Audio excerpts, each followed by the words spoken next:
Welcome on back, everybody. We're reviewing The Dark Knight Returns today. I'm Bladen, that's Joe, and this is the first episode of Comic Book Club. Alright, hey everybody, I'm Bladen, that's Joe. Today we're reviewing The Dark Knight Returns. This is our first episode of the Comic Book Club reviews. I don't know why I decided to do that. It's a cool mask. Yeah, it's a cool mask. And I mean, obviously, When you're wearing it, you have to talk like Batman. Batman, you gotta be Batman. Alright. Okay, so I'm going to hand it over to Joe. He's going to give some background about the book, some stuff that was happening during the time this was written, the artist, writer, all that great stuff, and then we'll get into the review itself. The review itself, yeah. The Dark Knight Returns turns 40 years old this year, which is crazy to think 2026 turns 40 years old. I mean, 2026 would be 2026 years old, but I'm just messing with you know. 2026. My bad. I'm Batman.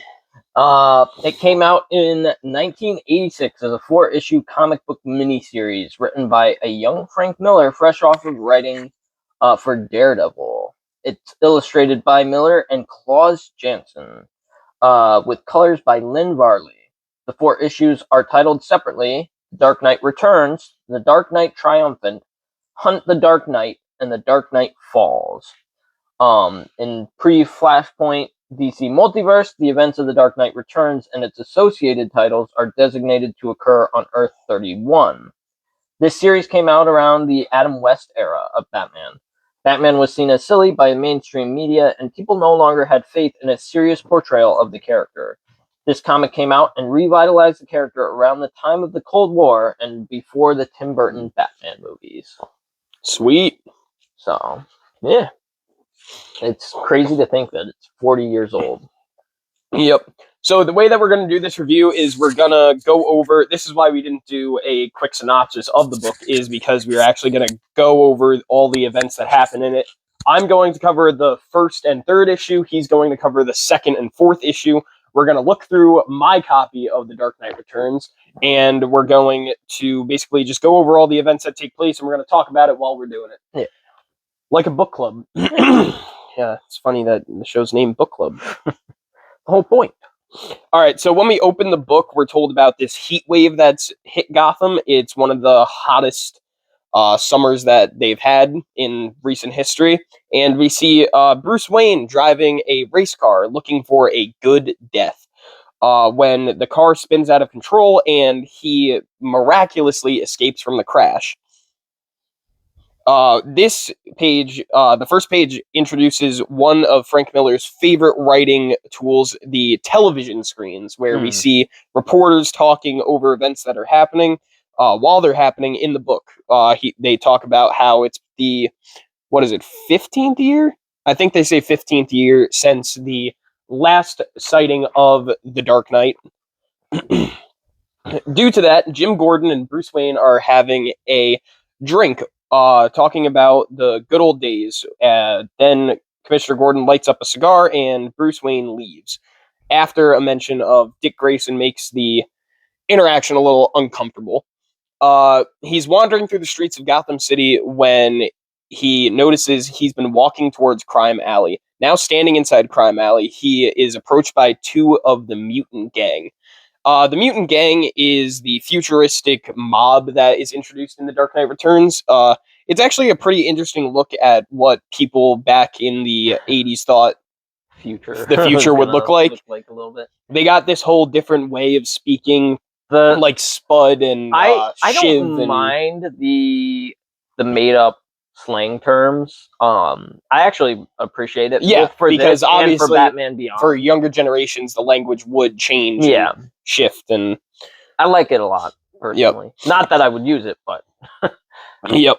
So then we begin to hear about some crimes that have been taking place throughout Gotham since Batman is retired. The crime rate has obviously gone up because he's not there to stop the criminals and everything. We then see our first look at the Joker. He is in cell 601, and he has been in a comatose or vegetableized state since the Batman retired.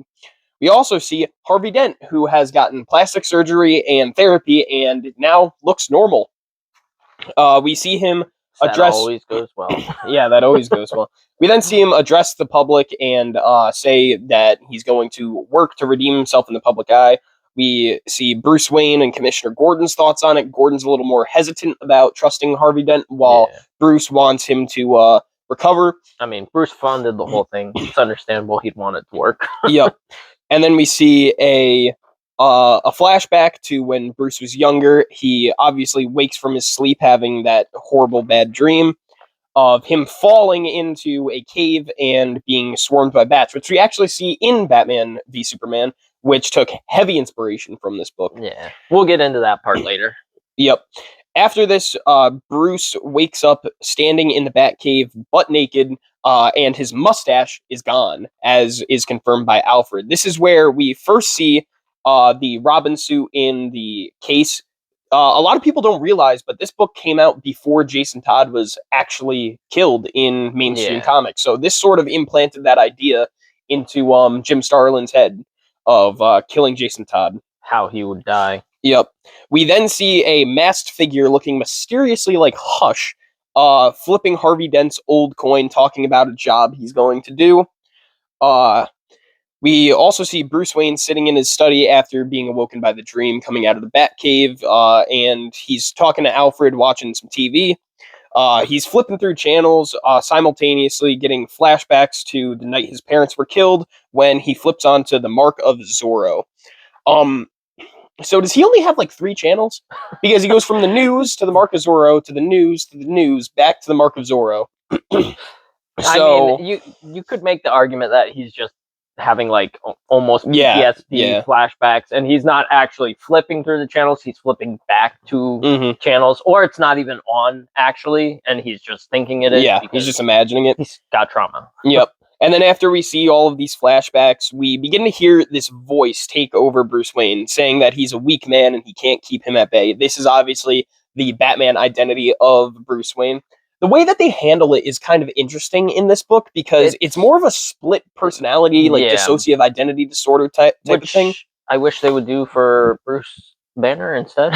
Yeah, that would be interesting.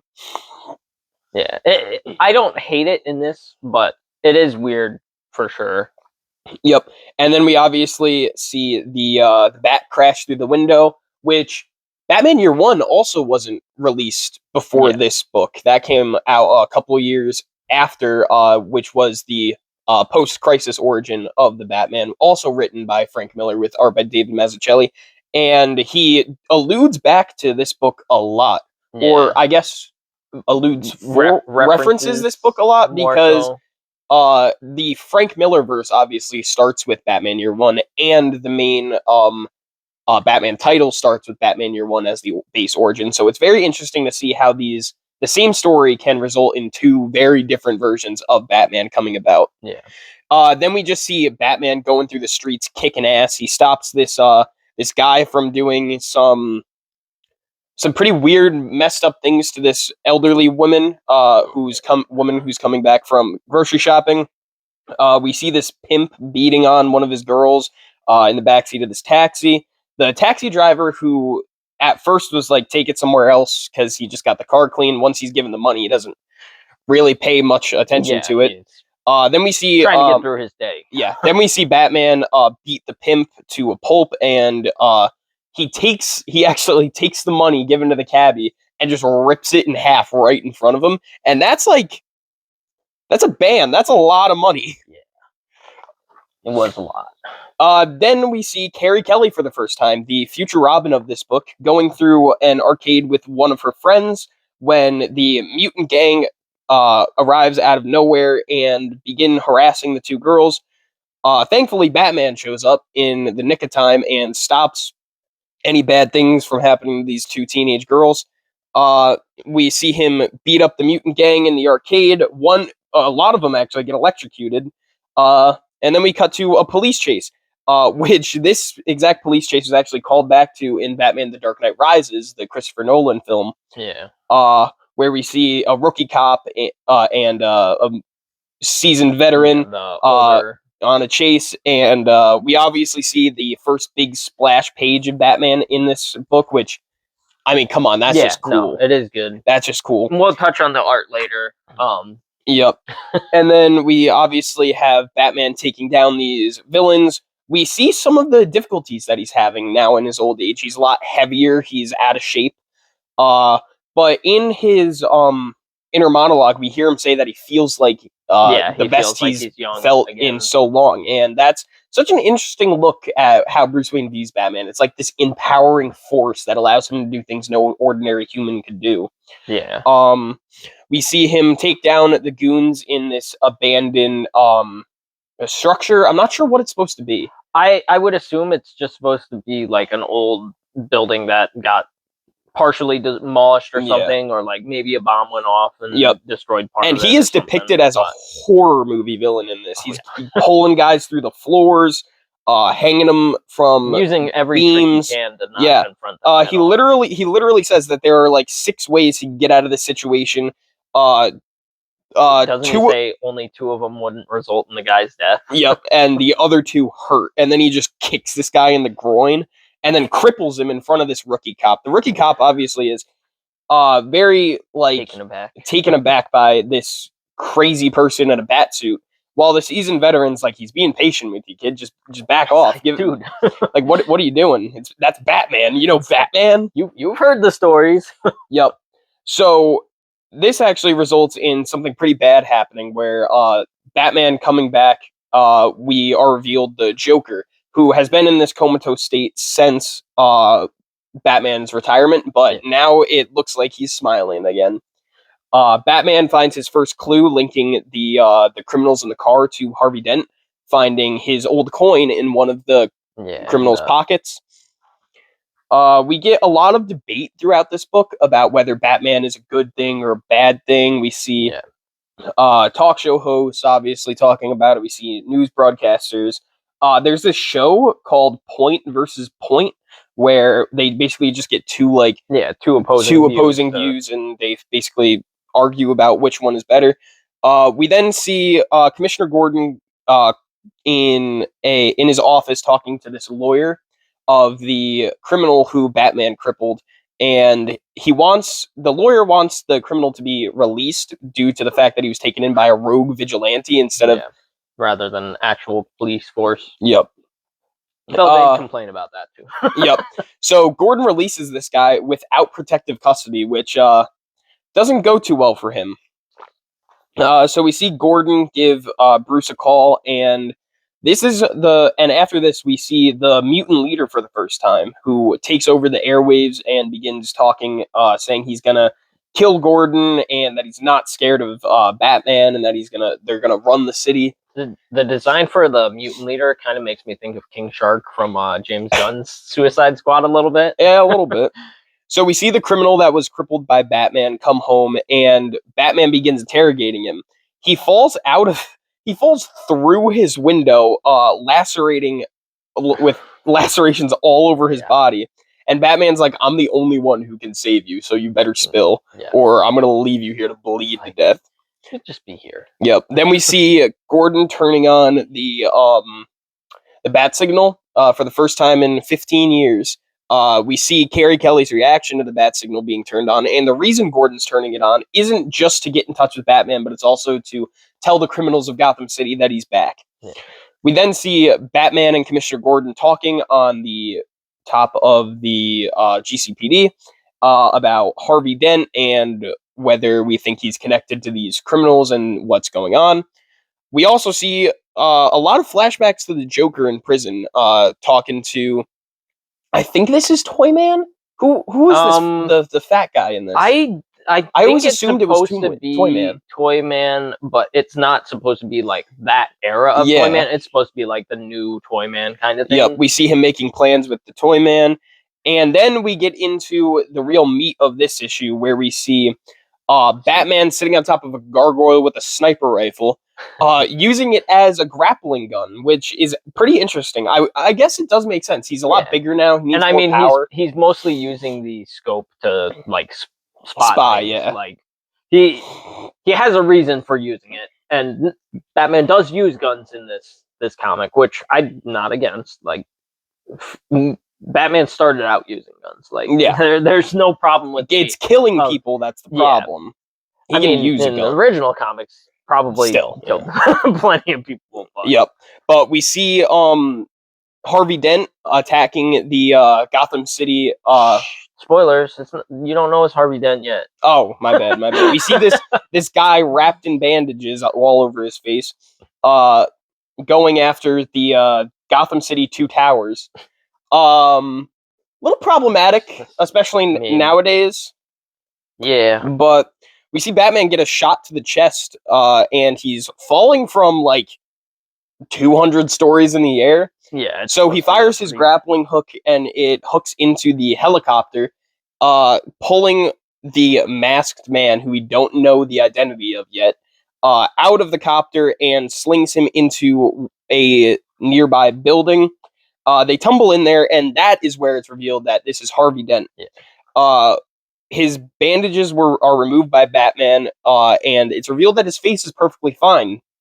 But in his head, he doesn't see it that way. He sees that instead of him looking normal, now both sides are the scarred, hideous parts. Yeah. And we see Batman actually sympathize with Harvey Dent, saying it's like looking in a mirror for him, seeing the monster in Harvey reflected back in Bruce. And that's the end of the first issue. So do you want to do a quick little talk about what happened in the first issue? We'll talk about that one quick, and then I'll go over issue 2. Yep. I mean, I've never had a problem with Batman using guns. Like, people are like, oh, he's no kill rule and all that. And I'm like, original Batman didn't have a no kill rule. Mm-hmm. He used guns all the time. Like, that was his main weapon. Like, not saying that they weren't creative, but like that was just the thing. The only hero that didn't really use guns at that time was Superman, because he didn't need them, kind of thing. Like, Captain America used guns, Batman used guns. Trying to think of who else was like really early superhero. I mean, the Fantastic Four, Reed's always making some kind of gun to use against the villains. It's not the fact that it's a Batman can't ever use guns. I think it's just depicted so much differently, where when Batman is holding a gun, it's not being used to like save people. He's just murdering. Yeah. Especially with like the Snyderverse and everything like that. I love Ben Affleck's version of Batman. I do not like his depiction though. Yeah. With just being a murderer. I don't have too much of a problem with it, because, and we'll probably get into this at some point, but the problems with James Gunn in Zack Snyder's Justice League was not Batman, and it was not Superman to me.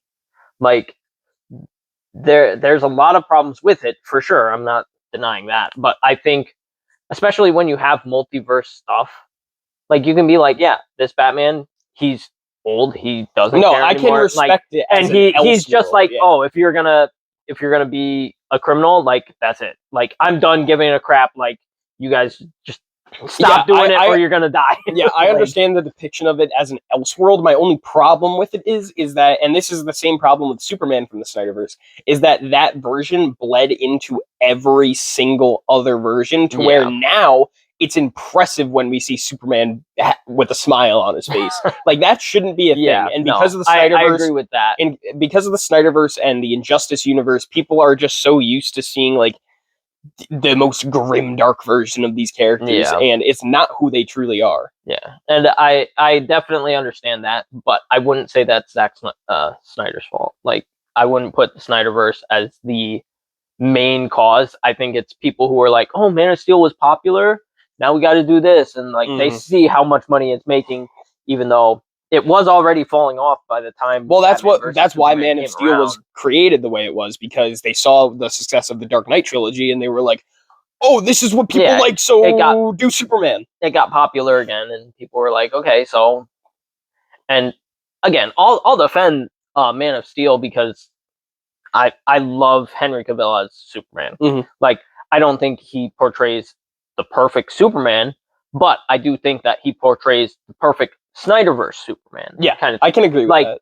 And it's one of those things where, especially for something like the DC universe, where you have 80 billion different versions of every single character, like, I don't have a problem with them being portrayed differently and put into their own universe. No, I don't have a Like, problem with that. It's just and- when it takes over the Yes, media yeah. and we don't have the And then original version everyone of these else is like, characters. oh, this is now Yeah. the definitive version Yeah. of Superman. And it's like, no, part of the point is that there's not a definitive version. That's part of the point of multiverse and Mhm. everything. Like, is you can have your favorite, and not every character has to be the same kind of Mhm. thing. Yeah. But that's going into a little bit more Yeah. tangent stuff, which I think Batman does kill someone with a gun in this second issue. They don't. He doesn't kill them. It's a shoulder wound. Is it a shoulder wound? I believe so. Either way, he was using a machine gun, hits the guy in the shoulder. He could have easily killed that guy. Like, Yeah, but he wasn't holding back. I think it was a as much. girl too. Is it a girl? I I think don't know. so. Well, we'll see when He's we an get to equal that opportunity point. crime fighter. He's Equal rights, if equal you're fights. gonna fight, you gotta fight. Equal rights, equal fights. You know what I'm saying? Yeah, but yeah, I like the portrayal of Harvey Dent. I mean, I think every single comic book where Harvey Dent gets rehabilitated, Always ends great. he does not get really rehabilitated ever. Like there's quite a few that I've read where I'm like, okay, like, you guys just stop trying to rehabilitate him. He's not gonna get better, kind of thing. But yeah, I like the way it's done in this one, where it's showing Bruce like, oh, this is kind of what you kind of are. Yeah. Not on the criminal side, obviously, but like, you have Batman as your Two-Face. Like, Mhm. you have Bruce and you have Batman, whereas Harvey Dent has Harvey and then he has Two-Face, kind of thing. Yeah. Like, I like that dynamic between them. But Yep. So into the second issue. okay, so second issue opens with Commissioner Gordon walking through the streets. He gets confronted by a mutant, and I believe it's implied that he kills him. He does kill him. Very quickly. He kills him with and no then regrets. And then they come on the news and they're like, reports have just came in that Commissioner Gordon has been shot and killed by a member of the mutant gang. yeah, sorry, yeah. I read that wrong. Like, you can't just read something like that I wrong read that on wrong. the news. I You would mean, get if it- fired immediately. Yeah, you would get in so much trouble for that. Then you get Carrie Kelly suiting up with the intercuts of the news report. So you get essentially Commissioner Gordon confronting mutants, cut in with Carrie Kelly getting ready to become Robin, kind of Yeah. thing. Which the dynamics between it is really cool. I love when they do like the intercut things where yeah. it's like paralleling. Mhm. Where it's like two Essentially what stories they wanna happening do. simultaneously. Yeah. And then you get the mutant leader. He sent something to, I guess, the news network for them to air, and they air it between his stuff. And then you get Batman rescuing a kidnapped child, and you get a whole bunch of the mutant gangs, and they're standing around. Batman uses a bat to distract them. One of the guys starts firing at, I guess he was firing at the bat. He kills. Yeah, He kills he's like- the other mutant. he goes, move out of the way, and then just starts firing in the same Yeah. direction as him. Yeah. And obviously, that's not where Batman is. Nope. For whatever reason he thought it was. And then Batman busts through the wall. He comes out of the wall. and- Yeah. Yep. And as much as I like it, I don't think it transfers on comic book pages as well as Yeah. it does in a movie where you Yeah, have like yeah. that bust through the wall. It is really difficult to depict certain Yeah. things, especially through like comics, because it's drawn. But I do also really like it because it kind of gives your brain like Yeah, exercise. you it allows you can to fill that it space. in Yeah. with your own vision of it. I And do think he should have had one more Probably panel. another panel of just the Yeah, whole. like they have one panel where the wall is breaking, and then the next panel is him completely through the wall grabbing the guy. Like Yeah. it should have had one more panel of maybe his arm coming out, and then the final panel. Yeah. But it does look like a girl there. He uses that is not a submachine gun. That is a fully automatic. That's an that automatic is almost a minigun. Yeah. Uh-huh. And he shoots her. Yeah. He gives her a flesh wound to save the child. Yeah, the image looks like, I don't know. You could say that's a death. I guess you could. You could say that one's death. Like it's more open to interpretation. They don't say whether that person died or not in the following I always panels, depicted it as a flesh wound, but there's definitely blood, and that person is definitely on the ground. Yeah. Mm-hmm. Like there's no getting around Yep. that. And the way that Batman also comforts the child, I wanted Yes. to highlight too. Oh yeah, He's very. I did want to say that. He's very gentle when it comes to kids and stuff because obviously he's very partial to them due to his childhood trauma. Yeah, and I love the lines here because the mutant's like, "I'll kill a kid," and then Batman shoots him, and then he's like, "Yeah, I believe you. I believe you." Yep. Like it's such a good spot. And then you get the psychologist for the Joker, and he's like complaining about Joker being treated unfairly He's a and stuff. mass And murderer. I'm just like, see, this is where it gets me, because if you have a mass murderer, whether they were psychologically intact or not, they don't deserve to be in society anymore. Yeah, that's Like there's no reason you should be fighting for them. Yeah, Like, that's like if somebody came out and was like, "Hey, Jeffrey Dahmer did some bad stuff, but I think but we he can might have integ- had I think we two can integrate him back personalities. into society. You know, I think he's a good dude. No, you shouldn't. He's just be a doing sensitive that. guy. Like, What do you want?" He's just a sensitive guy. But yeah, no, this is one of the things, and I mean, they do play it the way that I think it would play out if, and has played out previously, in life. But then you get Carrie Kelly jumping from rooftops, cut through, and then she's up on the, I guess it's supposed to be like the tallest skyscraper in Gotham, or no, this is him This is interrogating. Batman. Yeah, this is Batman interrogating the. Which, the by the mutant way, leader, how the scary mutant would gang that be? Like, you got knocked out by this 6 foot, 350-pound brick shithouse, and then you're being held from the top of the tallest building in the city, looking down. Yeah. Like, I'm spilling anything you want. Like, oh nope, I'm done. It's like, oh yeah, I'll tell you. I give up. I gotcha. Yep. And then as he's interrogating, you get Carrie Kelly. I guess you could consider it vigilantism. She puts a firecracker in someone's pocket. I mean, it's what a kid would do I mean, to fight crime. I mean, yeah, but at the same time, like, it's one of those situations where it's like the people who are taking part in it they kind of deserve to be taken advantage of because they're not thinking at all. Yeah, they're just like, hey. He's doing one of those, oh, where's the card? Obviously, he doesn't have the card on the table anymore, and they're just playing along with it. Like, it's one of those things that I don't think is one of the worst things that happened in Gotham. like of the things that happened in Gotham, that's probably one of the more chill things. Yeah, but again, it's a kid. What do you expect? Yeah. And I mean, she hasn't obviously met Batman at this point, but then you have the subway scene and the mutants steal a purse. And I think, she gets out. Let me see quick.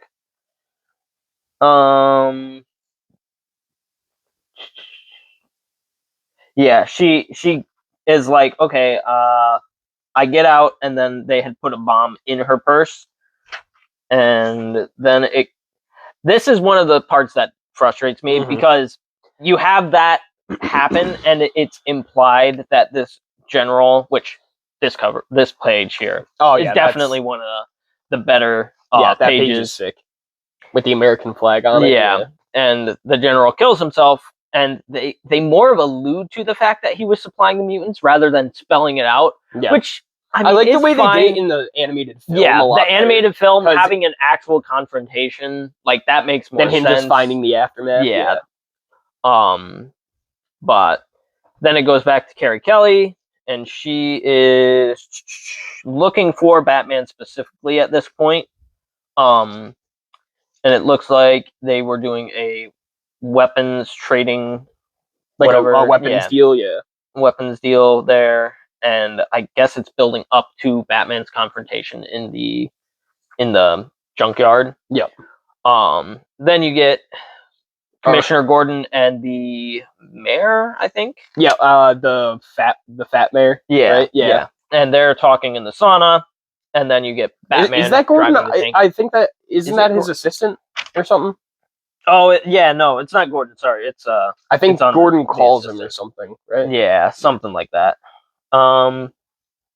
Sign you the task of finding me a police commissioner. So they're talking about Gordon. Yeah. And replacing Okay. him. Yeah, they're trying to find find somebody to replace him. Yeah, since he's because retired. Gordon's not going for Batman because Batman's helping. Yep.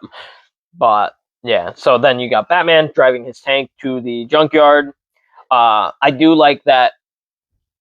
It would be the kind of scene in a movie where you see the person driving, you don't see the vehicle, and like they're building up to the reveal of the vehicle. And Yeah. I think this is This is a very cinematic type of book. it's very cinematic area of the book, and then it cuts to the first appearance of the mutant leader, and it's like, okay, where did all your art skill go? Yeah, I mean, it's like if you're trying to depict like an otherworldly monster, then yeah, that works. yeah, but that does not look like he's just a supposed to be Yeah, human, and he looks like a SpongeBob character. yeah. That doesn't look like a guy. He looks like he lives in Bikini Bottom. Just saying. He looks like he lives in a pineapple under the sea.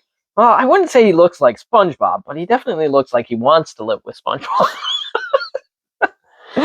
But then you get he's holding a torch. Batman shoots the torch with the tank. Then you get the reveal of the tank, which, based on the page, this is like 3 times taller than a man. Like this is a tank's tank. Yeah, this is like a house tank. Yeah, like this thing is huge. Yeah, doesn't he have like a med bay inside of the tank? Yes, Does because he Harry has a Kelly- gyroscopic Yeah. sling and everything, and yeah, but he takes out most of the mutant. Well, not takes out, but knocks them all out. He says they're rubber bullets. From something that size, rubber bullets are still probably going to kill you. just saying, you're not going to get up from that. Yep, and he's shooting off explosions too, isn't he? Like missiles. Yeah, I think there's one panel. Yeah, there's a couple panels that actually have full-on explosions. No, those aren't explosions like no, fire. no. Those are just air explosions. air. It's Just making them concussive force. Yeah, right. Just saying, this is the aftermath. That's definitely fire. No, He's not holding back. look. I'm not going to kill you. I just don't have to save just you don't from have to the save burning you. flames that I And see, ignited. Go off on a slight tangent. When people complain about Christian Bale's Batman doing that in the first Batman movie, Mhm. I never had a problem with it. Mhm. And people were like, oh, "But he broke his no-kill rule because," and I'm like, "No, that's not the same. He put himself in that situation, and then Batman was like, "Okay, you put yourself here. Now you deal with the consequences." It'd be more like manslaughter. I mean, yeah, but and that's the thing is like, say I'm about to jump off a building and someone's like, "Oh, I'm not going to save you." Like, I have to deal with the consequences of hitting the ground. It's not their fault that I hit the ground. Yeah. Like, whether they could save me or not, it's not their fault that I hit the ground. Yeah. Like that's my point of all that. Which, not trying to do a whole philosophical debate in all this. We're looking at the book, and admittedly, they do bring out these things, which is why I'm willing to bring them up. But like, there's a difference between the things. And then you have Mutant Commander. I don't know what leader. They just call him leader, but they are more of a war force than other things. So that's why I keep deferring to calling him commander, at least in my own head. And he's challenging Batman, and he's like, "Well, you're in that tank. Like, obviously, you're a coward, kind of thing." And he's like, and "Oh, he's like, you think I'm a coward?" he goes out there, and Alfred's like, "What are you doing?" And he's like, Alfred's "It's like- the only way I'll know." Yeah. And then we get obviously one of the best full page splashes in the book. I don't know. This one, I like that one a lot. it's okay, but it's definitely not my favorite from this one. Like, I do like his smile. Yeah. I think his face and everything, like, it shows his enjoyment of Mhm. the fight. Like, he's not doing it because he's just trying to clean up. He's like, oh yeah, no, I I also like this. enjoy doing this kind of thing. And then you get some of the best lines. He's like, I make him eat some garbage and then I help him swallow it. Mhm. And it's like, ooh, yeah. Yep. It's like, it shows the brutality of the fight. And then, obviously, Batman's barely keeping up with the fight. Yeah, because Batman's not. He's older, and the mutant leader's in his prime and stronger than him. So Yeah. And he lets himself look like he's beaten for a second to get a sucker punch on the mutant leader. And then, even with that sucker punch and everything, does not nope. beat the mutant leader yet.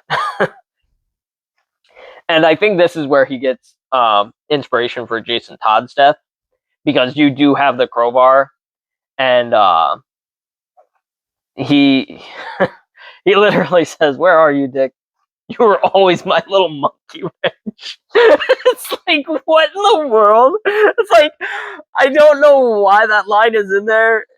Admittedly, this is the 80s, Yeah, but I would also like to go on a little tangent here. I don't like the way that Frank Miller depicts how Batman views his Robins as like soldiers yeah. and weapons instead of his children.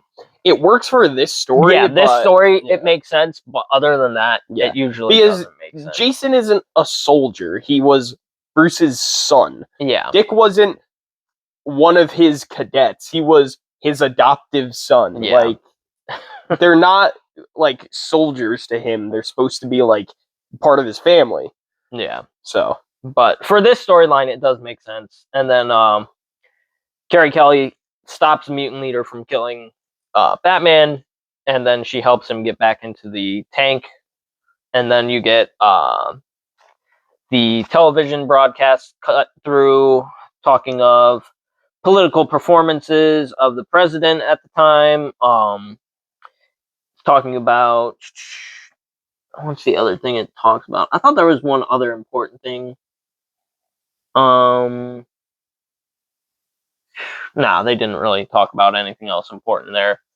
But then you switch over to the president interviewing in the White Superman, House, talking to Soups. Yeah, and I kind of like the way that the White House soldier is portrayed, where he's got almost a Captain America kind of suit. A little bit. like like it looks Captain America inspired, like especially the red gloves and everything. Like, but then you have him interviewing Superman and essentially telling him, like, "Hey, you gotta go tell Batman to stop. Yeah, like go get your friend. go like, talk to your friend."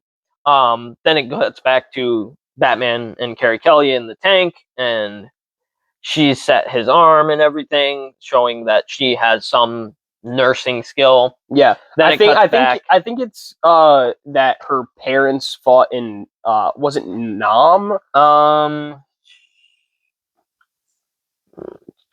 Girl Scouts. Oh, okay. Literally, they say Girl Scouts as the entire explanation of why she knows. Well, we do see her parents earlier. We don't actually see them, but we overhear them, and they do sound like abusive parents. So, yeah, or at least neglectful parents. Completely neglectful. I think at one point they literally say, "Didn't we have a daughter?" Don't we have? And it's like, wait a second. Wait, don't we have one of those? But then you get the news report and the arrested mutant leader, and he's complaining that Batman didn't win because Carrie Kelly stepped in. Right. Then you have a pretty funny panel of the tank driving through the streets in the car almost getting run over. Yeah. But yeah, then imagine just driving down like a back road, being like, no one's out here tonight, and then all of a sudden you just see lights behind you, and you're like, what is that, a truck? Well, I think it's implied that they were driving towards each other. Yeah. You're just like, which would be worse because you'd see these giant lights, and then you're like, oh well, it's just a truck coming. And as you get closer, suddenly you see these huge tires, and he's taking up both lanes, like, and then he has to drive off the road. But then you get the Joker pretending to be repentant of all of his stuff. Yeah, all reformed. And then you go back to Batman and Carrie Kelly getting to the cave. Let's see. Him being talked to by his Batman persona again. Yeah, we see him. I think Alfred says he's going to find his strength.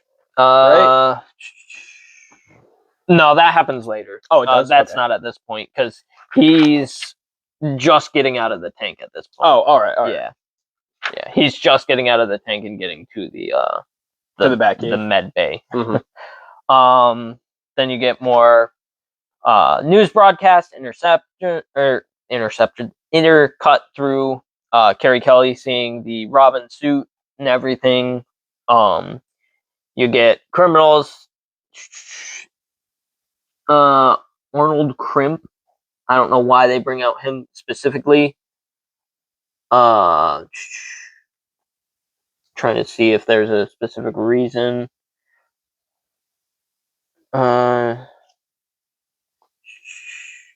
Okay, so this guy, I don't know why there's a whole page dedicated to this, but this guy kills 3 people in a movie theater. Oh, well, okay.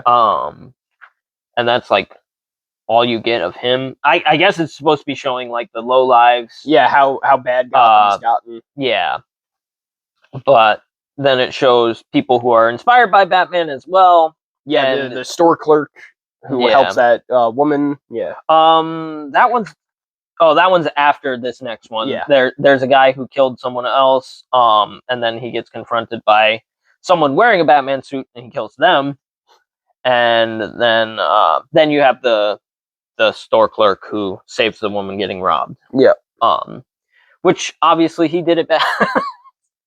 Like, just saying, of the 3 of those scenarios, one was treated right. Yeah.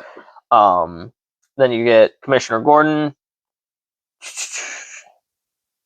and oh yeah, this is when the mayor dies.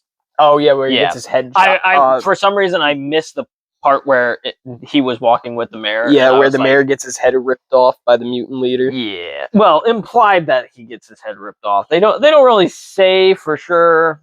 Yeah. Then you get another full page splash art, which probably one of the weirder ones. Yeah, like isn't he naked? I mean, implied nudity, and he's wearing his trunks. I mean, you could say he's wearing shorts at least, like some kind of underwear.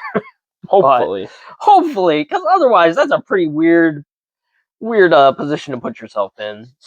And it's such a weird spot to put it too, because you literally have the mutant leader killing the mayor, and then you have Carrie Kelly's face for one panel, and then she's hugging him in the next panel, and it's like, what in the world? Yeah, I'd like to see the storyboards for this book. Yeah, I think the movie did it a lot better for. I do like the movie a lot.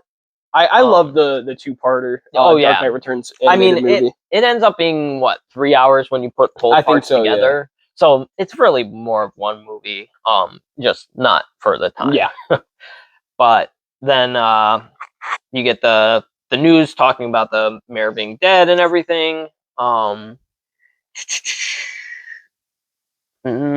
Not for the squeamish, and then yeah, no, they just say it's not for the squeamish. They don't really say how he died, but yeah, considering the mutant leader probably doesn't have. I know that's the that's how it happened in the animated movie. Yeah, in the movie he loses his head completely. And then Batman talking to Alfred and him recruiting Carrie as Robin, and Alfred saying, "Have you forgotten what happened to Jason?" And then Batman saying, "I'll never forget Jason. He was a good soldier. He honored me, but the war goes on." Yep. And we don't actually learn how Jason died in this book. Universe. I guess now it's retconned to be that the Joker killed him, but at the time it was just left up to interpretation. Yeah, for sure. And I mean, if you go by that logic, technically Red Hood also comes back. So I mean, maybe not in this universe. Yeah, it's just supposed to be in this one universe he didn't come back, kind of thing. But again, this is 86, so they weren't really messing with too much multiverse stuff at this point. No. Like, if it was different, it was because it was different, not because of multiverse. It's another universe. Anything. Yeah, they would just be like, "This is not in continuity," and that's all you had to say. Yeah, a lot of times that's what they went with. And then you get Batman. I think this is like isn't this the first graphic novel?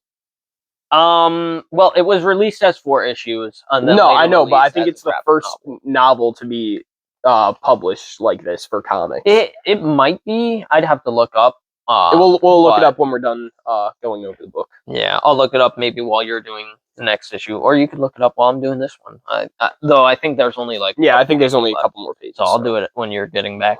Then you got Carrie Kelly going undercover and essentially recruiting everyone to come to the Yeah, convincing them to go to the junkyard again. yeah.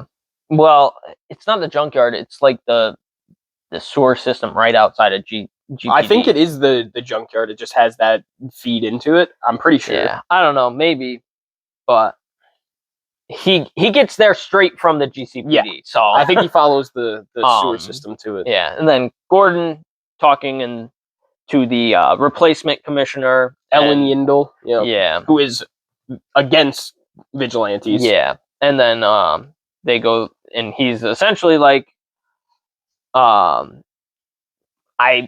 know that there were dirty cops kind of thing, and justifying his reason for letting Batman, and then he's talking about all the different things that happen with Batman, Yep. and then Trying to give her some advice. yeah, essentially being like, hey, sometimes you need a little bit of that kind of thing.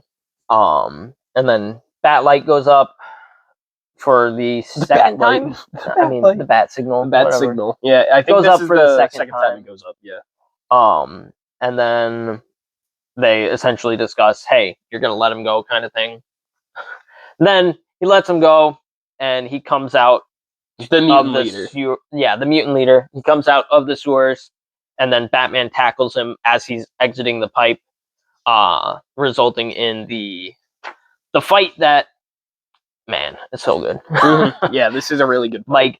Like it does a good job of portraying like the intensity while also the confusion, because like they're in a mud puddle essentially, probably more of a sewage puddle, but yeah, they're both there, and he's got the line, "You don't get it, boy. This isn't a mud hole, it's an operating table, and I'm the surgeon." Yep. Which, if we didn't have the movie, that line would probably be one of the cheesier ones, but the way it's delivered in the movie just makes that line And then we so got the members of the mutant gang betting on who's gonna win. yeah, essentially. They just start taking bets on if Batman will win or if the mutant leader will win. Yep. And there's this one guy who's just like, nah, wait, Batman's gonna take He's like, it. Batman's taking this Come one. on. He's like, you Why don't even why know. are you a mutant? I feel like I mean, I think the implication is supposed to be that he's one of the older mutants. So he's seen Batman in action before, and he's like, yeah, no, the leader's got nothing on bats. He's like, he's not gonna happen. My man, Because no one saw the first shiv, fight. you see? Yeah, because Yeah, no one they saw didn't the first see the fight. first fight. Then you get a whole bunch of news cuts after the battle, and Batman obviously destroyed the mutant leader in this one. Then he broke both his legs, both his arms, his legs, and he's just laying there. Yeah, and he's not getting up from that one without some help. Nope. Then you get some news info. I don't think they do too much. It's just showing like the different people's reactions to Batman existing. And then it shows the commissioner's handing over of his title of commissioner, and then that's the end of that one. Yep. So, any thoughts about that issue that you have? I think there's a lot that's good in that second issue. Like me personally, like Carrie Kelly's the third Robin. I like her better in the comic book than I do in the movie. Oh yeah, in the movie she's so annoying. She is very irritating in the movie. It's the only downside of that movie, in my personal opinion. But yeah, but I understand. I do think a lot of people do forget that Carrie Kelly was literally the third Robin to ever have existed. It was Dick Grayson who was invented like a year after Batman was created, and then we get Jason Todd once Dick Grayson went off to join the Titans and everything and became Nightwing. And then Jason Todd is still Robin in the mainstream comics, and then we get this book, which has the third ever Robin, Carrie Kelly. Yeah. What was I gonna look up?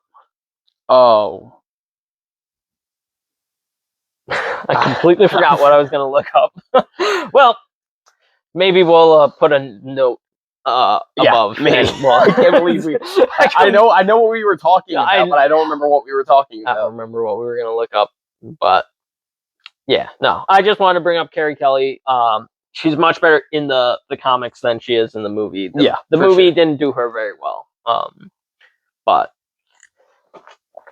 yeah, Yep. So then we get into the third issue where we see this very very large, oddly drawn Nazi woman. oh, yeah. I don't know. I completely forgot about this. Every single time I go back to this story, I completely forget this character. Yeah, I exists, don't know and why we had I think to. Frank Miller had a little bit of an issue. Yeah, I don't. Just a little bit of one. Yeah, a little. Yeah, kind of. So now instead of the mutants, we have Nazis in New York or Gotham City. Well, so- I think it's Cold War era. So I think it's supposed to be like the presence of an external force that we've already fought, kind of thing. Yeah. So we have these three Nazis robbing this liquor store, and we see this old hag sitting over in the corner. When the gun is pulled on the owner of the store, the hag pipes up and is like, "You're ripping me off here. Look how much this costs." Blah blah blah blah blah. And then all of a sudden, this hag breaks out some like kung fu martial arts stuff, and it's revealed that it's Batman dressed in this little tubby fat suit. I'm trying to remember. Do they say that he was looking for info from them? I think they do. Yeah. It But is at the revealed same that time, why not just be Batman in the corner Yeah, or I don't- something? Like if you can get in there. yeah, I don't know. But the liquor store owner puts his gun to one of the younger of the criminals, and Bruce says, "If you pull that trigger, I'm you're coming next." for you next. Yeah. So then we obviously see Ronald Reagan. It's just Ronald Reagan. Yeah. Talking to the populace about current events that are going on. We see Bruno, which is the name of the woman, running through the streets. Carrie Kelly shoots her in the forehead with a slingshot, and then gets shot at. So she dodges those bullets. Quick note: a slingshot is a very dangerous weapon, and if she just gets hit if straight in the you head. have a proper slingshot, like with proper pullback and everything, admittedly, Carrie Kelly is a young woman, so obviously she wouldn't have as much drawback as a regular slingshot. But you could kill someone pretty easily with a slingshot. I mean, like her head is bleeding pretty profusely. Yeah. After that, so then we see Bruno escape down into, I think, the sewers. She goes to. I think it's supposed to be like one of those like not subway, but like when they have the rooms underneath The tunnels, apartment, yeah. but it's got like the steps down and the railing on the side there. I think it's supposed to be like one of those. Yeah, but she gets tackled into water, so I do think this is the sewer system now. I mean, maybe. I think it's supposed to be a beaten down area. So it could be either. Yeah. So then, some old guy gets pushed in front of a train, and Superman comes and stops the train from running this guy over. While Batman is beating up Bruno, then the wall explodes, and Batman realizes Superman is there. The gun is melted, and Bruno is tied up with steel beams. And Superman tells Batman that they need to talk. So Bruce says, "Tomorrow, don't bother me till then." And then we see him leave. Carrie Kelly's reaction to seeing Superman for the first time, and then we get some more news going on where we see the mutants have changed into the Sons of Batman, becoming their own sort of vigilante militia. We also see some more of the Joker's therapist and a conversation between Batman and Carrie Kelly. We get a really cool splash page as well. Yeah, him and in Carrie this, Kelly and Johnson. I think they're looking for clues as to where the Joker is or what he's planning on doing, because at this point it is revealed that he should still be in Arkham at this time, because he it's doesn't get out of Arkham until it's revealed that Joker is going on to the Tonight Show. I think he's something. trying to find old suppliers of Jokers. I think that's so, what it's because supposed to they're staking out this house, and Carrie gets impatient and goes in, where he finds one of those dolls that are made by the Yeah. Toy Man, and it explodes. We see the arrest warrant being issued for Batman by Ellen Yindel. We get the some more of the Joker just laying there in Arkham, not being able to sleep. And then we get the interaction between Bruce Wayne and Clark Kent, where Clark Kent has a pet falcon, or isn't it bald supposed to be a eagle? bald eagle? I mean, I don't think In so. the movie, it's a bald eagle. In the comic, it's a falcon. Yep, and Bruce has his horses, and is that supposed to be Crypto? This white dog that's there? I mean, it stays with Bruce, so it'd be more likely. I think it's just supposed to be like Bruce has animals. I guess. Because I don't think it's supposed to be Superman's falcon. Yep. Like, but the conversation gets cut short by a urgent thing that Superman has to go handle with the Russians. We get a few more looks inside of Arkham Asylum, where we see a bunch of crazy people and Joker talking to Toyman some more. References to other villains from Batman's Rogues Gallery.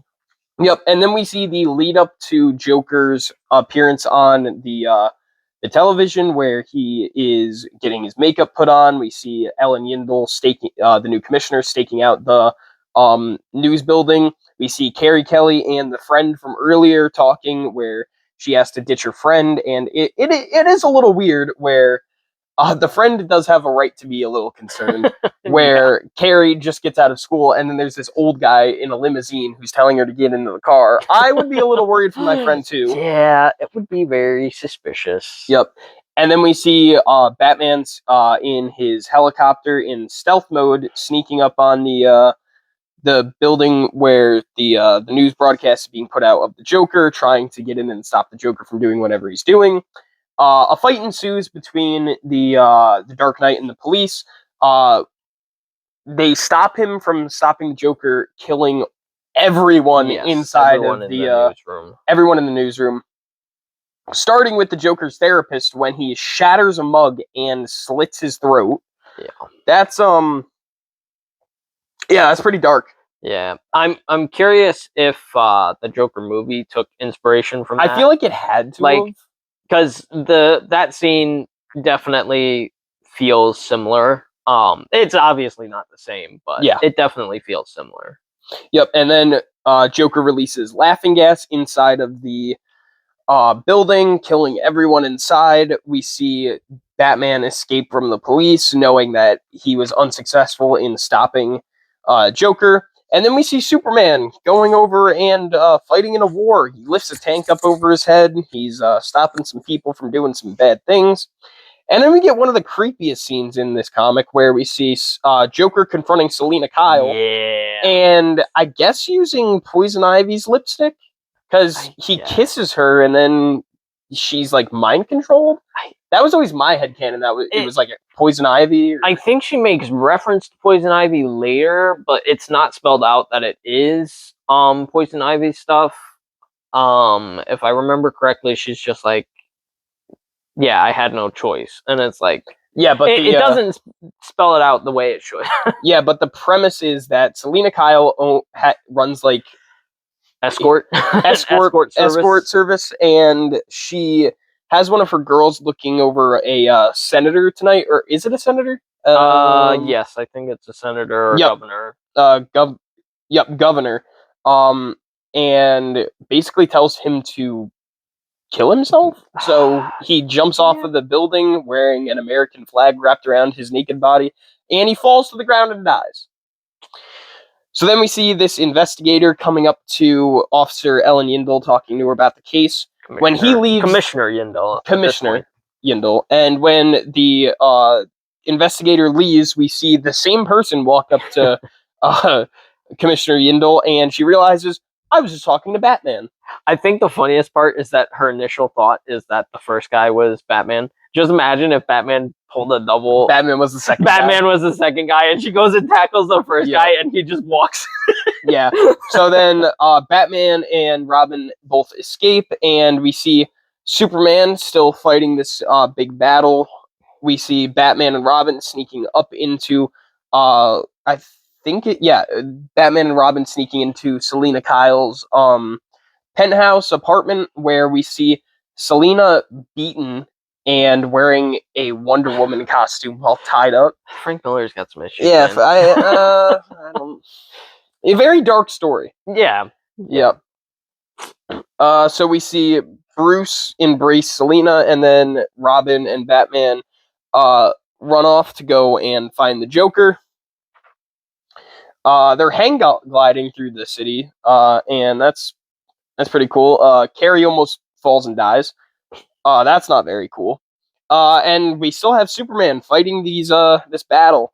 And then we cut to the carnival where Joker and Toyman. It's Toyman. We'll just call him Toyman. I'm not for sure if it's are giving Toyman free or not. cotton candy to this group of Boy Scouts who are poisoned and all of them die. Yeah, it's a pretty intense one. Yeah. Sure. So then we see Batman and Carrie Kelly heading over to the fairground where Joker is hiding. They go after the Joker. Batman chases the Joker into the Tunnel of Love when Carrie Kelly is fighting the Toyman on top of the one of the roller coasters.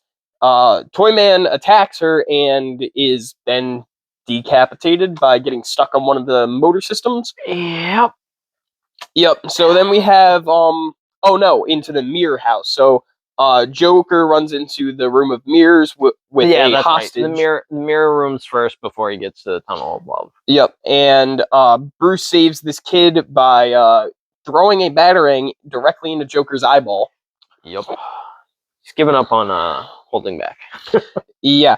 So then we see Joker escape from the mirror room, and this is when he runs into the Tunnel of Love, just shooting everyone in sight. In there. Though, honestly, at that point, why are there still people in there? Because I mean, I guess if they were already you have all the Boy Scouts who've died. You have the roller coaster that's been turned into an absolute hellscape. Like they should have been gone by that point. Honestly, Yeah. like you would have heard the screaming and a lot of screaming at that point. There shouldn't have been anyone left in there. Yep. But so Batman and Joker, they're fighting, and we get the line. Well, we got the line earlier, but in the movie, this is where the line takes place. Do you know how many people I've killed by letting you live? And then we see Joker just continuously stabbing Batman in the side. So Batman snaps his neck and paralyzes him, and Batman thinks he's won. But Joker calls him a coward for not killing him and snaps his own neck, committing suicide, or not that. Well, yes, that, but I can't say that. So that's the end of this issue. We see Batman crouch next to the Joker's dead body. Yeah. That's the end of issue 3. Yeah, and it's definitely the most brutal of the 4 issues. Which I don't mind the brutality of it. Like, that's fine by me, but just like the amount of it is like almost disturbing, because obviously it's disturbing, but like it's done in a more disturbing way than the previous ones. Yeah, for sure. Like the first issue shows a lot of the crime being done and stuff, and it's a lot of implied things, whereas this one, it takes a more direct approach. And I mean, it's dealing with an old Joker. Like, yeah, he's not going to be holding himself to the same standards as any other time in his life. Like, yeah. But yeah, it definitely does a lot more brutal things in the 3rd issue compared to the other 4. Like, yep. To its strength or to its weakness, I don't know. I think the movie has him give out the cotton candy, but does it have it? It doesn't show. It doesn't show them dead on the ground. I don't even think they're supposed to be Boy Scouts in the movie. I think they're just random. Yeah, people, it's just supposed to be people at the fair. But yeah, no, I think the 3rd one is definitely a lot more brutal. And I mean, I like parts of it. I like Batman's brutality towards the Joker, but then like at the same time, it's earned brutality, whereas the other stuff is just brutal for the sake of being brutal. Yeah. Like I agree. it gets a little frustrating. But at the same time, it's what it's supposed to be. It's you let a dangerous criminal come out, and now other people. Yeah, have who would paid the possibly think that would be a good idea? Yeah, but Oh, only someone with a PhD, right? yeah, in psychology of all things. But anything you want to bring up about it? No, I think we can get into issue 4. Okay, so issue 4, the one Final that issue. is the final one. You've got where Batman and versus Superman comes from, really. Yep. And that's. I wish they had taken more inspiration from the other parts to make Batman versus. Yeah, Superman, I would have liked it if in the Snyderverse we could have gotten a Batman movie that set up Ben Affleck's Batman by doing like the first 3 issues, and then Yeah. you could have done a separate movie called Batman versus Superman where we get all the Superman stuff, and then we can get some Batman stuff, and then they come together at the end. They moved too fast with the Snyderverse, in my personal opinion. Yeah, for sure. That's one of the downfalls of the Snyderverse, where the MCU gave its characters time to breathe and evolve before they team up. You get Man of Steel, and then you get Batman Suicide Squad, and then you jump straight into Batman v Superman. You did get Suicide Squad first, even though it doesn't connect at all. And that's part of the problem. We have Ben Affleck's Batman show up in that, but other than that, there's no connection. Yeah, but I mean, Jared Leto's Joker. It's technically connected, but anyways, so issue 4 starts out with aftermath of the carnival, everything, all the fairground massacring that happened. Batman's still in the Tunnel of Love, spits on the Joker's corpse because, I mean, at this point, screw that guy. Yeah, why not? The police go up to the body, and how in the world he managed to rig up his own body to explode after he died, I don't know. Did he rig it or did Batman rig it? I always saw it as Batman rigging the body. There's no evidence of Batman being the one to rig the body, but if Batman was to be the one who rigged the body, he would have not rigged it. He would have just burned it then and there. Like, I'm just saying, like, he wouldn't have been, let people see his dead body first. He would have been like, no, I know he's dead. That's good enough, kind of thing. I guess. So Joker rigs up his own body to explode for whatever reason, and somehow he did that. I don't know if he's supposed to have like 8 explosives and then had some sort of ignition in his suit or something. Like, yeah, I don't know. It's weird. Then you have Batman calling for Carrie Kelly, and she's up on the roller coaster still. Got the helicopter that spots her with the weirdest designed helicopter I think I've ever seen. Yeah, it is pretty awkward. I don't know why. Maybe Frank Miller was really dying to draw something weird at this point, and then you have this frame of Carrie Kelly with a mustache. Yeah, or maybe he was just dying and just didn't know what he was doing. Just having a heart attack while he was drawing, didn't know. Yeah, because the progression of the Batman definitely didn't rig him up to explode. Like this part, he's like, stop laughing. Everything he wasn't the one who did it. It was somehow Joker did it. But I mean, he had the Toyman working with him, so maybe he came up with something good. I don't know. So Batman's trying to escape. He's trapped in the Tunnel of Love. Yeah, doesn't he get shot by one of the cops? He has Semtex for some reason. I don't know how. He steals the gun from Yindel, and then he runs into the tunnel. I don't know. I feel like this is probably the worst written part. Like, it's very confusing.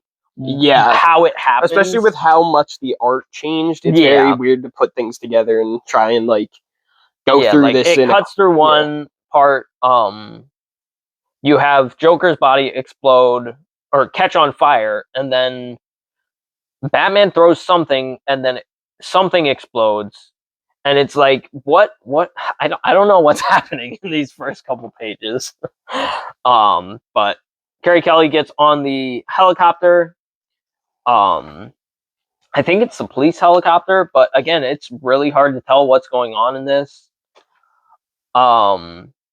Batman sets up the Semtex and shoots it with the commissioner's gun and uses the explosion to get out. Third time he's used a gun in this book. Yep. And Carrie Kelly is on the helicopter, and is it supposed to be the Bat helicopter? I think it at is. this point. Yeah, I think so. Because doesn't she rope him from there? And Yeah. So somehow she gets on the police helicopter. I guess the Batman helicopter is the one shooting at the cops here. Then I don't know. The start of this issue, it's hard to follow. Really, for sure. really frustrating and weird.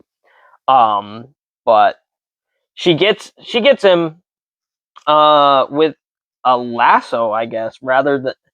I could have sworn when I read this that she was piloting it because she had re-rigged everything. Nope, still autopilot. No, she's already rigged it. Am I missing a page? Are you missing a page?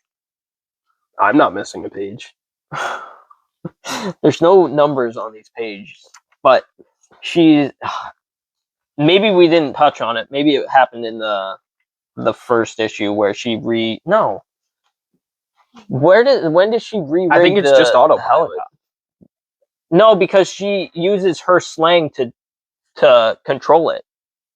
Because she says property damage auto, and then it fires a missile that blows up the commissioner's car. Was it when she was in the helicopter during the news broadcast? Maybe. But yeah, it's a very confusing scene. It's not done very well. No. Unfortunately. For how good the rest of it is. Then you get news reports, and then I don't know who Clark's supposed to be sitting next to in this scene. Is that supposed to be Pa or Perry White? Or he says, "You look tired, Kent." I'd assume that he is no longer working at the Daily Planet because I don't know. Oh, wait. Okay, so this is supposed to be after the battle, so it's definitely not Pa Kent. I think it's just supposed to be a random general or something. Then you get some more TV broadcasts, which are done very weirdly. And then Batman shows up and beats up, I guess they're remnants of the mutant gang. I think it's supposed to be the remnants of the mutant gang, but I don't know.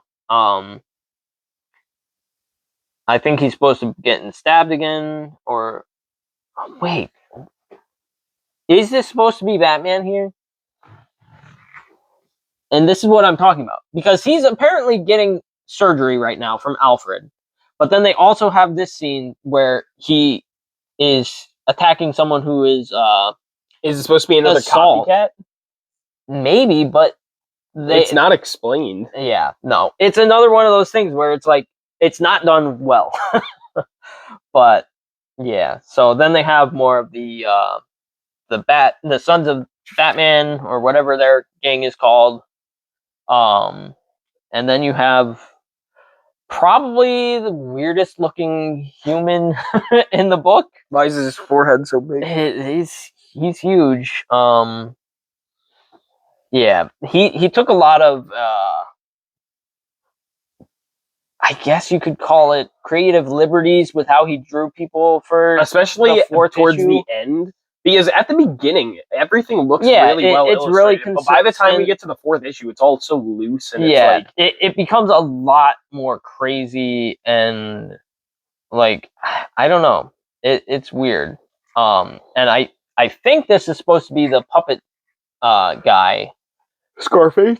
Yeah, but at the same time, like this is a full man here, mm-hmm. and the Sons of Batman literally shoots him and he shatters, and it's like it's one of those things that it's not done well. It needed a little bit more explaining. Like, as much as I love this story, there's a lot of problems for the fourth issue, unfortunately. Then we go to the mutants, who apparently all 50 of them who are left are stuck in one cell watching TV on one TV screen. Yep. Why they would let them, I don't know. If they don't have enough room to put them in multiple cells, why would you put a TV in there? Yeah.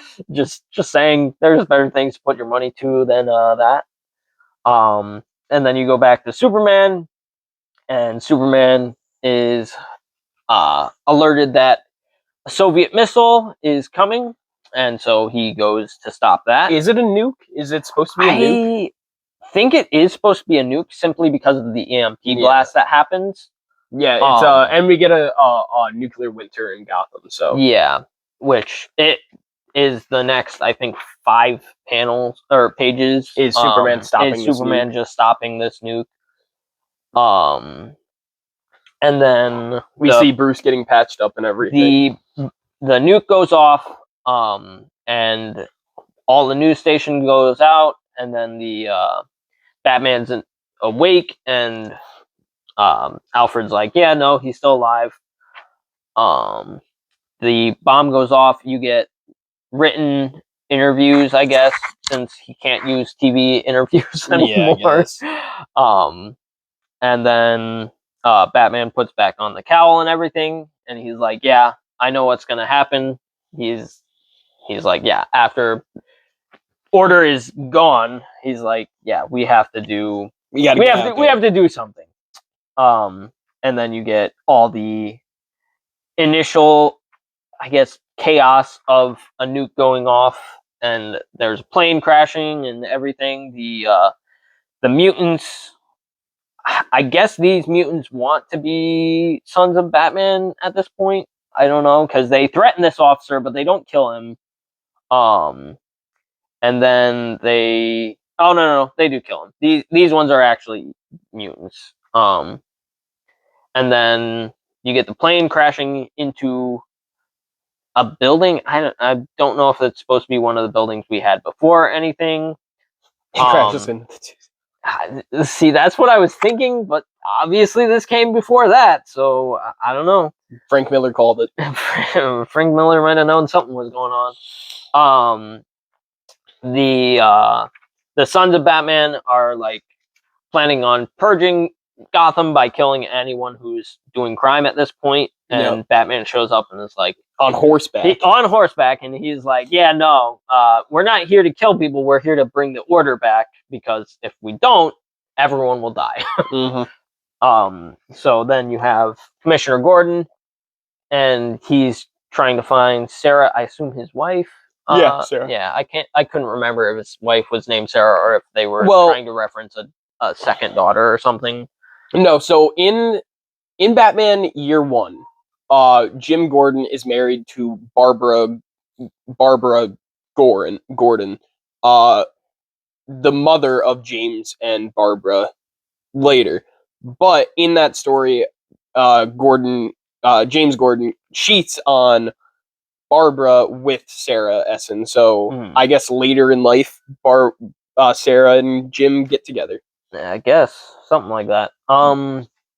So Gordon's trying to stop the fires that are going on, and is about to have a heart attack, and I guess through sheer will stops it. Hey, listen, if you're gonna have a heart attack, hey, just stop having heart attacks. Just think about not having one. Batman breaks the guns that the Sons of Batman have, and then we have my personal one favorite of the best line. Speeches. Is tonight we are the law. Tonight I am the law. It's probably one of the best lines, both from the movie and in the comic. And then he leads the charge with his horse, and obviously all the Sons of Batman are behind him. You have the mutants have broken out. Apparently they had the police officer by the head and could not find keys, I guess. They use everyone to break the bars, which if they could do that, why didn't they do that before? Because it would have been Just shot. saying. I don't know. Just saying. But yeah, so the mutants get out. Gordon's still trying to organize people to stop the fires. I guess he fires into the air to get everyone's attention and starts them to do an assembly line of water to get to the fire. Yep. And Batman has confronted the mutant gang. The mutant gang. The commissioner is literally witnessing this apparently, and literally says, "No, he's too big. Yeah, we can't confront him now." It's like a callback to when Gordon and Yindel were talking in his office, where they were talking about, who were they talking about? Kennedy. I'd have to look back at that one. They were talking about Pearl Harbor and about how I think it was supposed to be. I'm trying to find it. Nope, that's the girl with the bomb.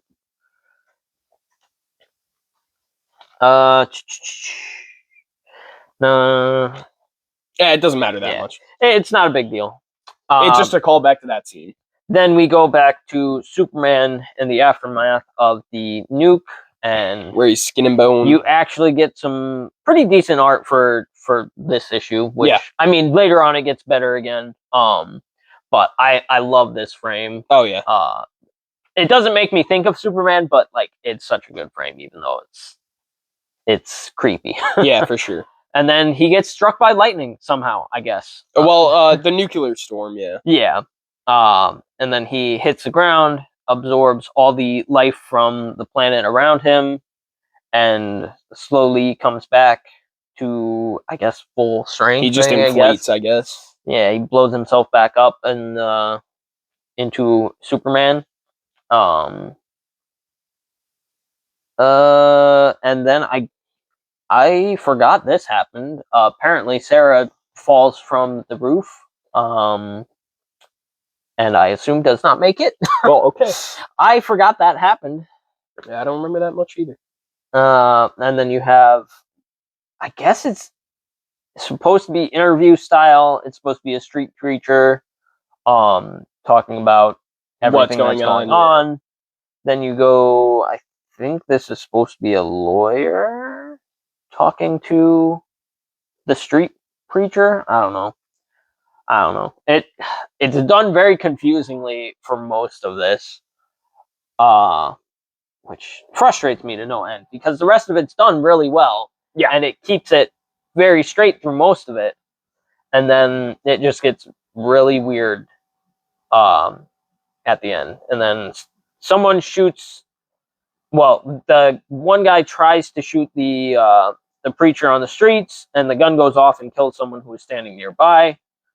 I guess trying to show the lawlessness of what has happened of Gotham City. Yeah, because of everything that's happened, and then an all-out brawl happens, and then Batman shows up, and so that's one of my favorite panels. Yes, this panel is probably one of the best ones in the out of all of them. Yeah, with him riding through the streets on horse. Yeah. And then Batman's obviously. Oh no, it wasn't Sarah. Some random person. He says it wasn't Sarah. I don't know her. But Batman stops the brawl, disarms the people, and then Gordon says that it was not Sarah. And then Carrie Kelly is, I guess, shocked at Batman's reaction, I guess, because going off of what it says, it's got very weird slang. It says, he just sass in his saddle like an old man. Then he straightens up and grins at me like it's funny. He can't die. I don't know what the word sass is supposed to mean there, but yeah. Then Sarah survives. She had apparently gone to get milk Good thing the wife went to get milk instead of. Sorry.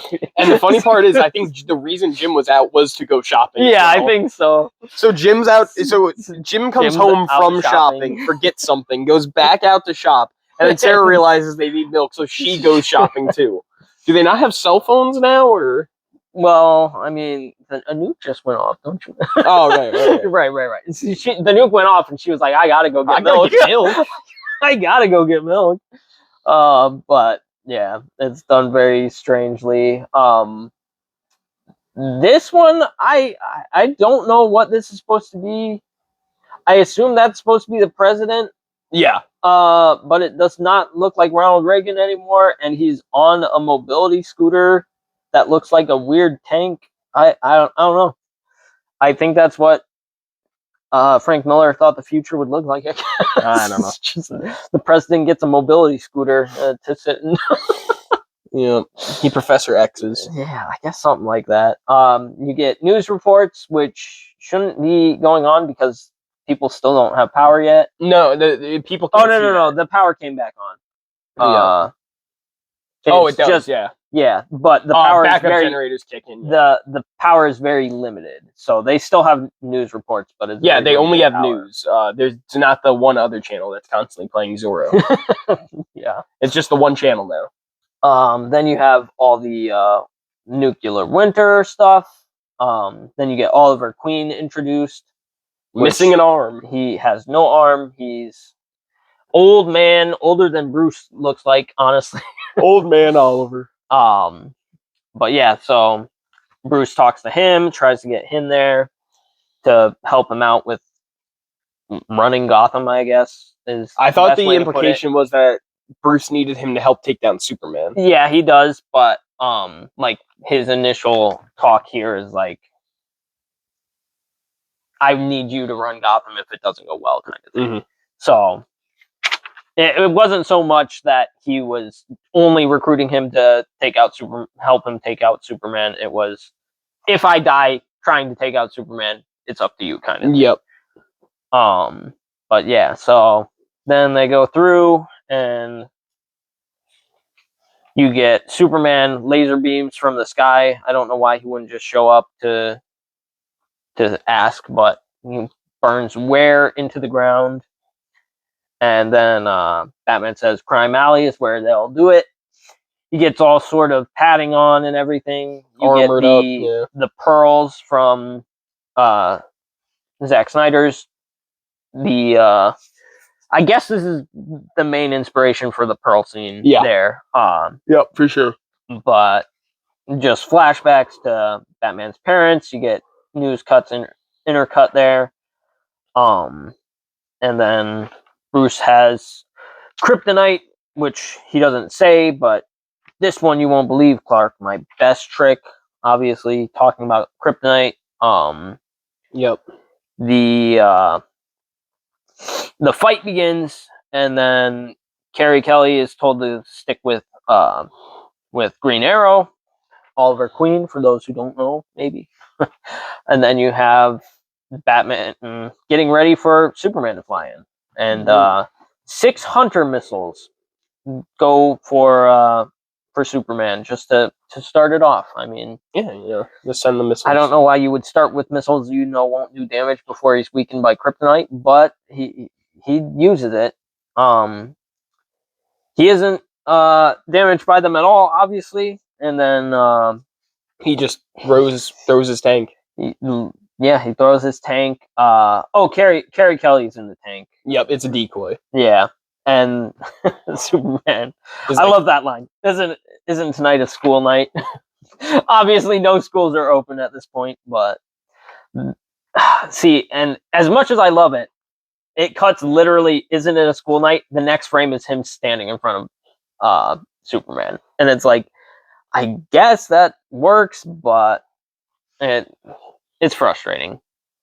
So then the brawl ensues. Batman's obviously in his tank armor suit to take on Superman. He's hitting him with everything he can. Yeah, he hits him obviously with it's not doing much. electricity, and then finally shoots that kryptonite arrow at him, right? Oliver Queen does that. It hasn't happened yet. He's he pours acid into his eyes, Ouch.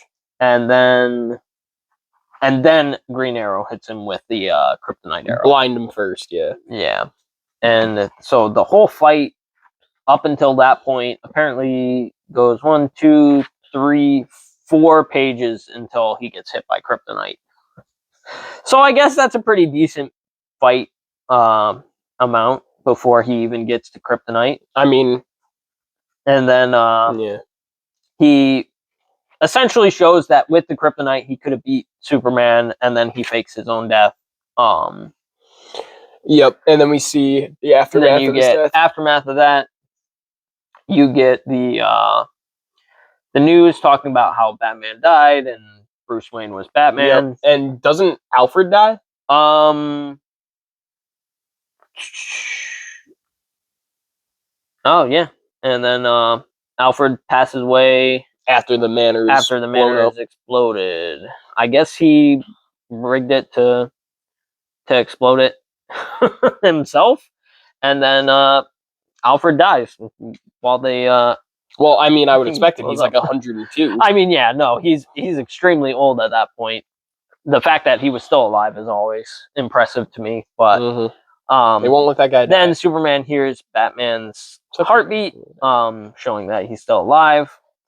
And then you get him with the Sons of Batman and Oliver Queen and everything, and getting ready to save the world, I guess. All right, yeah. And that's the end of the Dark Knight Returns. We just went through the whole book. Yeah. So now we're gonna get into a few questions about the book. Yeah. And we're gonna go I'm over. sure this has gone on for probably way too long, so we'll try and do these questions a little bit. Yeah, well, we'll try and run through. normal. So, it's a good book. Yeah, I would say that this is a very impressive book. It definitely revitalized the character of Batman, made him a little more grounded and serious. Yeah. I think without this book, we wouldn't get a lot of modern interpretations of Batman. Oh, yeah, like for the Dark sure. Knight trilogy obviously took a lot of inspiration from this. Ben Affleck's version of Batman took a lot of inspiration from this, and it inspired the Michael Keaton films. And without the Michael Keaton films, we wouldn't have gotten Batman the Animated Series. And Yeah. you know, it all stems from this. Yeah, it definitely is a good book.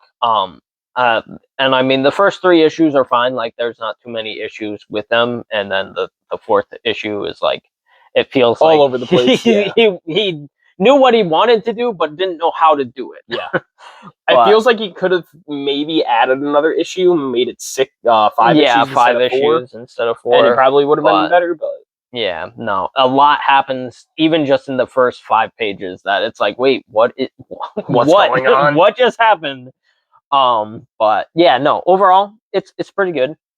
Portray the characters in this book correctly. It doesn't do that.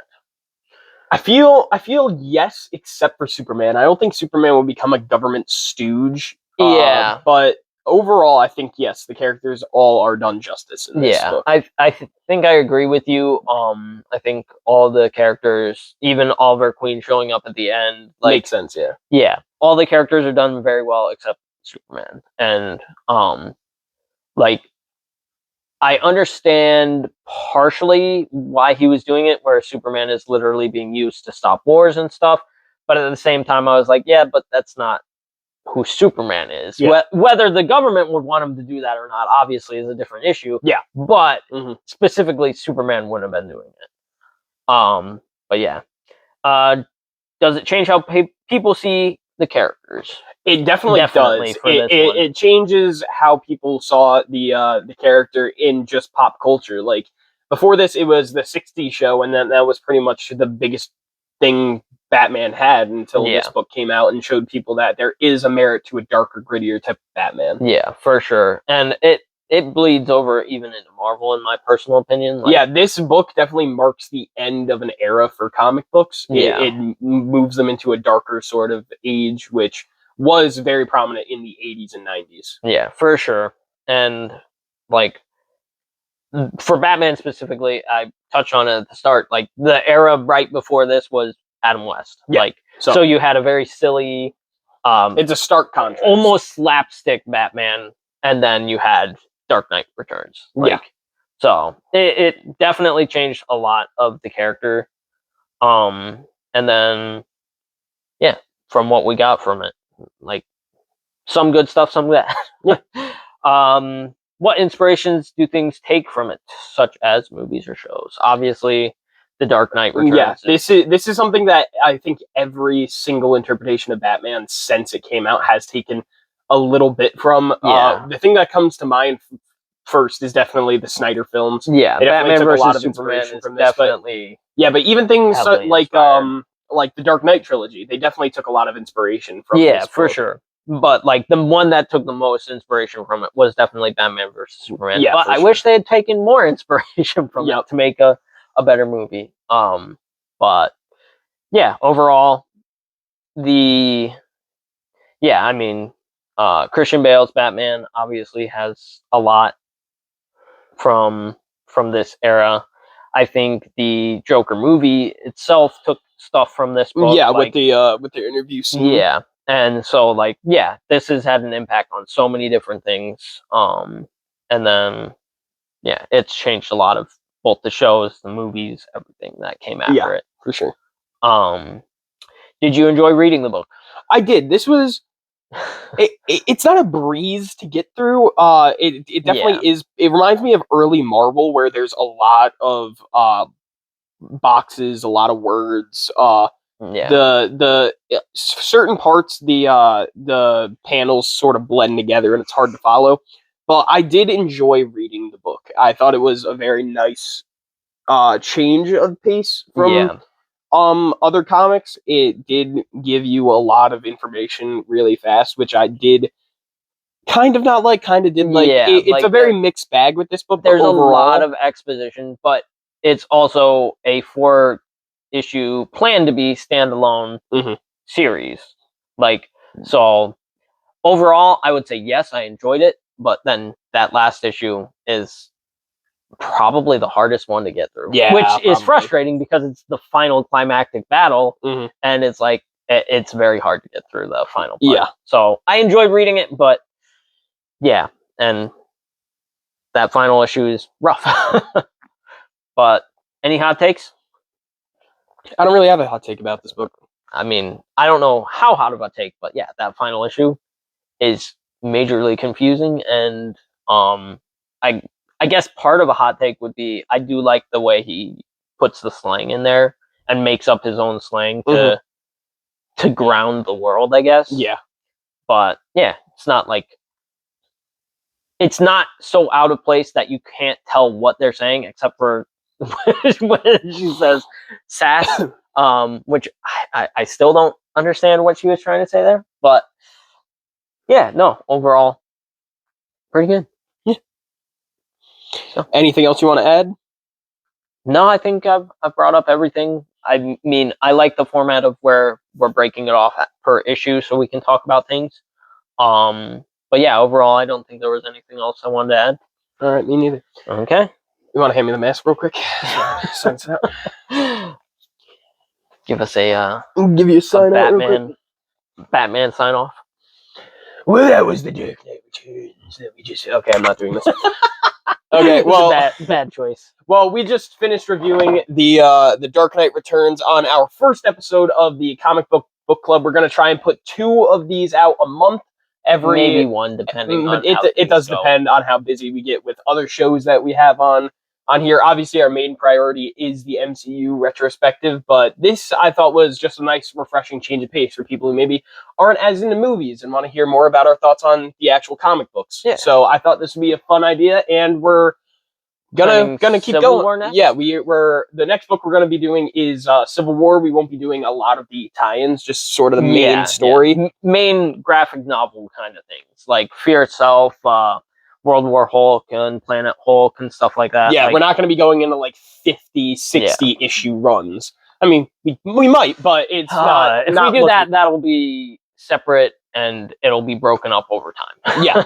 So that's all, and with that, please like, subscribe, comment, go check out our other videos, our MCU retrospective, and we did a trailer breakdown of the Brand New Day trailer. We do a lot of things over here on this channel, so please Stick around, watch some more of our videos, and we'll see you in the next one.